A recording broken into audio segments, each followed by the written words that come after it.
अस्सलाम वालेकुम, कैसे हैं आप सब लोग। Welcome back to my YouTube channel. तो आज की इस वीडियो में हमने अपनी प्यारी सी यूट्यूब फैमिली को बनाना सिखाना है बहुत ही लजीज और जायकेदार बनकर तैयार होने वाले पेशावरी नमकीन गोश्त की रेसिपी। बहुत ही आसानी से बनकर तैयार होगा। आप लोग इसको ईद पर किसी भी दावत में बना सकते हैं। रेसिपी को बस आपने स्टेप बाय स्टेप फॉलो करना है।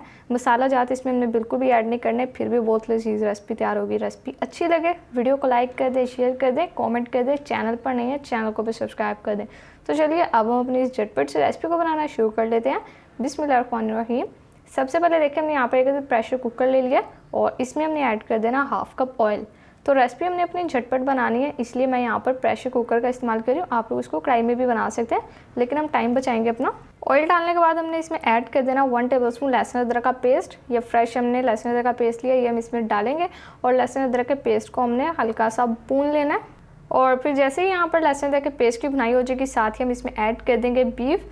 और ये यहाँ पर मैंने 700 ग्राम लिया, तो ये हम इसमें डालेंगे, अच्छे से मिक्स करेंगे और बीफ को हमने भून लेना है यहाँ पर अच्छे से। तो देखें वैसे भी बकरा ईद पर ज़्यादातर मटन और बीफ ही खाया जाता है, इसलिए मैंने आप लोगों के साथ अभी रिसेंटली बीफ कलेजी की रेसिपी भी शेयर की है, वो आपको बनाना सिखाई है। बहुत ही लजीज रेसिपी है और ये पेशावरी नमकीन गोश्त भी बनाना बेहद आसान है और बहुत ही जायकेदार है।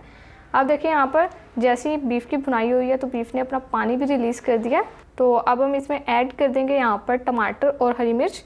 ये देखिए यहाँ पर मैंने 3 अदर टमाटर लिए हैं और ये हम इसमें डाल देते हैं। साथ ही यहाँ पर हरी मिर्चें ली हैं चंद, जिनको हमने गोल कट कर लिया, ये डाल देंगे। और इसके अलावा half tablespoon black pepper powder शामिल कर देंगे। और ये यहाँ पर नमक लिया, आप लोग अपने टेस्ट के हिसाब से ऐड कर लें। मसाले देखें हमने इसमें और कुछ भी नहीं डालना है, यहाँ पर ब्लैक पेपर ही ऐड करेंगे।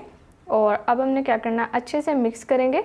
तो देखें ईद के मौके पर वैसे भी दावत के टाइम पर ज़्यादा टाइम नहीं होता चीज़ें बनाने का। ऐसी चीज़ें बनानी चाहिए जो कि झटपट से भी बन जाए और जायकेदार भी बहुत होती है। पेशावरी नमकीन गोश्त की वही रेसिपी है। अब हम अच्छे से भून लेते हैं। चलिए जी, यहाँ पर बीफ की हमें भुनाई करते हुए तकरीबन 3 मिनट हो चुके हैं और अब लुक देखें कितनी ज़बरदस्त यहाँ पर निकल आई है। तो अब हम यहाँ पर बीफ को टेंडर करने के लिए इसमें पानी ऐड कर देंगे। ये मैं यहाँ पर इस तरह से पानी इसमें ऐड कर रही हूँ, जो कि हमने लिया यहाँ पर 2 गिलास। तो अब हम कुकर में बना रहे हैं, हमें ज़्यादा टाइम बिल्कुल भी नहीं लगेगा। आप लोग ये सेम रेसिपी मटन के साथ भी बना सकते हैं। जैसे हमने बीफ ऐड किया, आप लोग इसमें मटन ऐड कर लें तो भी लजीज और जायकेदार ही बनेगी। अब हम वेट लगाते हैं, इतना पकाएंगे कि बीफ अच्छे से टेंडर हो जाए। चलिए जी, देखिए माशाल्लाह सुभान अल्लाह, यहाँ पर 20 मिनट के बाद हमारी बहुत ही लजीज और जायकेदार पेशावरी नमकीन गोश्त की रेसिपी तैयार हो चुकी है। यहाँ पर अब हमने इस तरह से देखिए मिक्स कर लेंगे। वेट हमने खोल लिया। ऑयल देखिए आप लोगों को नज़र आ रहा होगा अच्छे से सेपरेट हो चुका है और बीफ भी हमारा मक्खन मलाई की तरह सॉफ्ट तैयार हो चुके हैं। तो अगर आज से पहले आप लोगों ने ये रेसिपी नहीं बनाई, इस बार ईद दावत पर इसको ज़रूर से बनाइएगा। ये देखिए कितनी लजीज यहाँ पर मैं आपको दिखा रही हूँ, लुक आ रही है इसकी। तो अब हमने यहाँ पर ज़्यादा कुछ भी नहीं करना, बस गार्निशिंग करेंगे। ये देखिए थोड़ा सा हमने हरा धनिया लिया, और किसी रेस्टोरेंट से भी आपको इतना लजीज पेशावरी गोश्त नहीं मिलेगा। अब हम इसको डिश आउट करेंगे और आपसे इस मज़ेदार सी रेसिपी के फाइनल लुक शेयर करते हैं। तो लीजिए देखें माशाल्लाह अल्हम्दुलिल्लाह हमारा बहुत ही ज़बरदस्त मज़ेदार और झटपट से बनकर तैयार होने वाला पेशावरी नमकीन गोश्त बनकर तैयार हो चुका है। देखिए कितनी ज़बरदस्त लुक आ रही है। अब इतनी मज़ेदार हमने रेसिपी तैयार कर ली है, तो फिर इसके लिए हम नान भी तैयार कर लेते हैं। तो आप लोग इस रेसिपी को ज़रूर से ट्राई करें, दावत के लिए बिल्कुल परफेक्ट ये रेसिपी है। रेसिपी अगर आप लोगों को अच्छी लगती है, वीडियो को लाइक कर दिया करें, शेयर कर दिया करें और एक प्यारा सा कमेंट भी कर दिया करें।